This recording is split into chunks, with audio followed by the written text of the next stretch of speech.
Hello and welcome.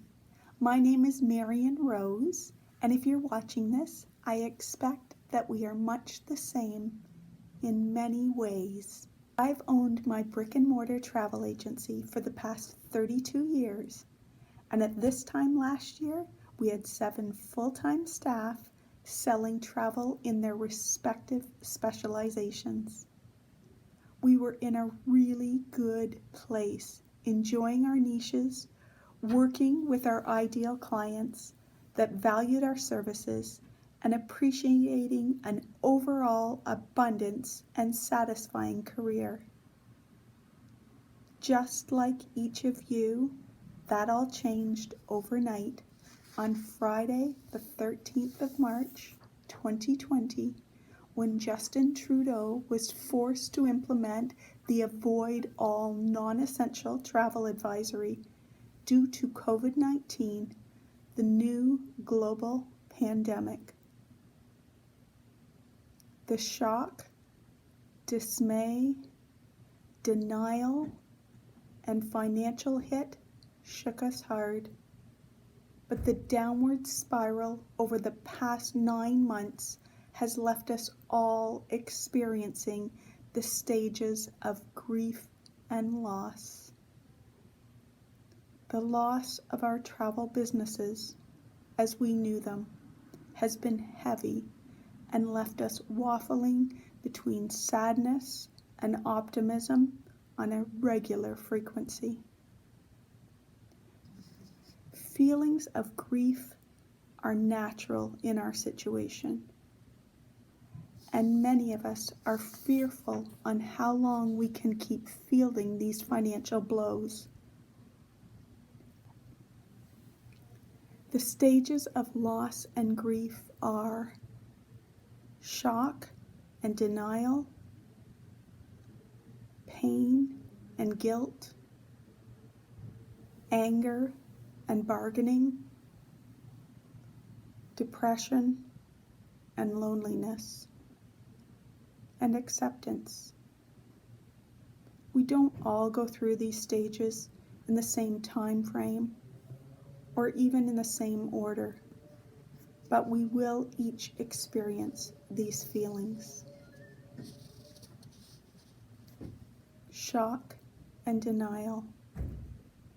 I think for most of us, this started in late January as we learned more about the coronavirus and heard tales or even had clients traveling in China and Asia. Our office had clients disembark from a Norwegian sailing in Tokyo just as the cruise line was canceling all onward journeys. At the same time, I had passengers returning via Hong Kong from Australia. Their family were reaching out to me to find alternatives to their schedule to avoid the new outbreaks spreading in Hong Kong. I too was worried for their transit, unaware at that time of how quickly the transmission was spreading. Our cruise specialist was on high alert as clients' concerns escalated into February.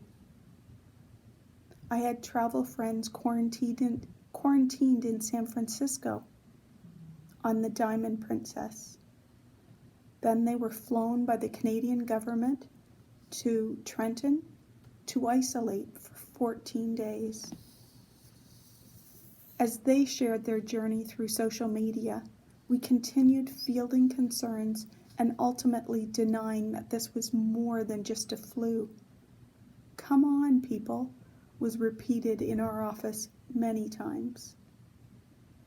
We watched our cruise business collapse like dominoes as the virus moved from China to Hong Kong and ultimately across the planet. Pain and guilt. As it became clear that the world of travel as we knew it was disintegrating, there was definitely a sense of pain. Mental, emotional, and financial pain came quickly. pain that travel was completely shut down, with travel advisories throughout all countries, and guilt that we had initially poo-pooed the severity. My neighbor returned from Florida with the virus, which quickly spread unknowingly to his mother, whom died shortly after his admittance into the hospital and ICU for the next 71 days. Members of our community were diagnosed and passed away. That hit home, underlining the reality of this new disease. And guilt was experienced in that I was healthy, I had enough food on my table, and guilt when I was seen leaving the grocery store with 2 rolls of toilet paper under my arm. Guilt that I denied this scare was real, but secretly planning for a lockdown. Pain and guilt can lead to anxiety and can feel overwhelming.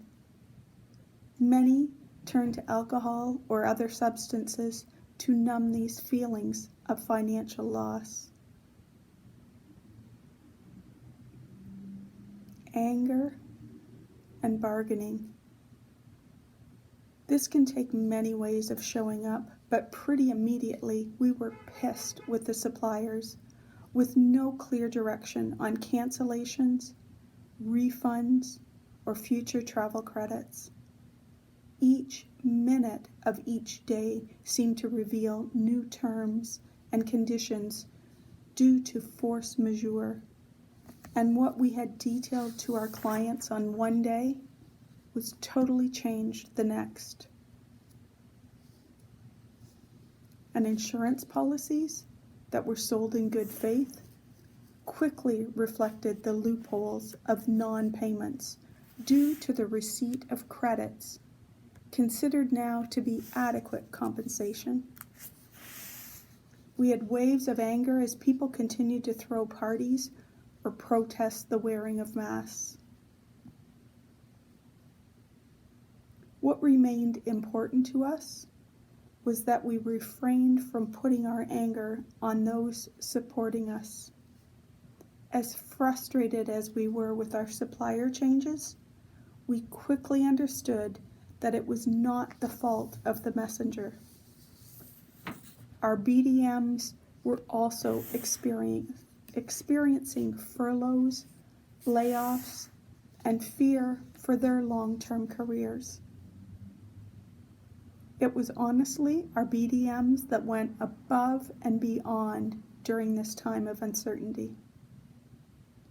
We readily signed thank yous around the office to get to these folks that worked their magic to help get our refunds processed and to get our clients home, and later helped to keep up interest in travel and coordinated webinars for our mutual customers. I'm sure you can all think back on your waves of these emotions and situations that pressed on your heart. Depression and loneliness. I feel like this is the present emotion that we're all collectively feeling. It's been 9 months and still no true picture of travel coming back in the next 6 months. We are deflated. Our phones are not ringing, save for the clients that are still awaiting refunds or checking in on news of airline bailouts, meaning compensation in their eyes. We're lonely. We haven't seen our clients for almost a year, or our associates that are also hurting. Shit, we can't even congregate with our families for Christmas. It's also lonely without support. Most of our friends and family empathize with our situations, but they don't truly understand. They can't appreciate what word of commission recalls will inevitably mean. If you are in this stage, please be kind to yourself. I promise you that we can get past this and life will resume. We all know that travel will be back, and it will be back strong. Even if you have to leave this industry for now, it is not a failure. COVID has done this to each of us. It has brought us together as an industry, and there is support for you here. If you are hearing this today, please know that I love you. I love what you have been through. I love the person that you are to be of service to your clients. We are connected in this love of travel and this love of service. If you need to talk, please call me or reach out. My contact details are in the description below. This is a stage, and we have each felt it in varying ways. Acceptance. That's the goal, really, acceptance. But it's a slow and painful process. I know that I can feel like I'm in this stage one morning and very quickly move back to anger or depression within the same day. Once you reach acceptance, it does not mean that you have graduated. Give yourself the grace to allow the sadness. Let it move through you. There are no timelines, and you cannot heal what you don't allow yourself to feel.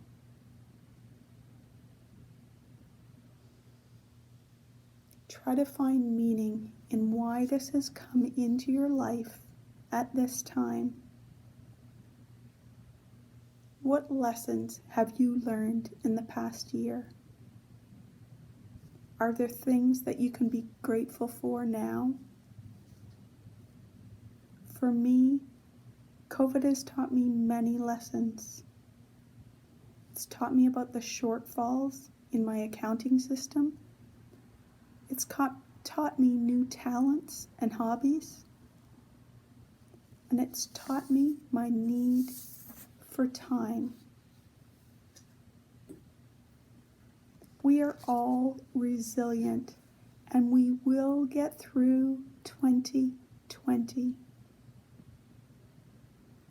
Think back to other hard things that you've endured. 9/11, the loss of a loved one, a painful divorce. You did it then. It wasn't easy, and there are lessons that you learned in the grieving process. Please allow yourself this moment in time. Feel these stages move through you, and know that we as an industry are in this together. We will learn our lessons, and we will come out on the other side with gifts not yet imagined. Blessings to each of you, wishing you happy holidays.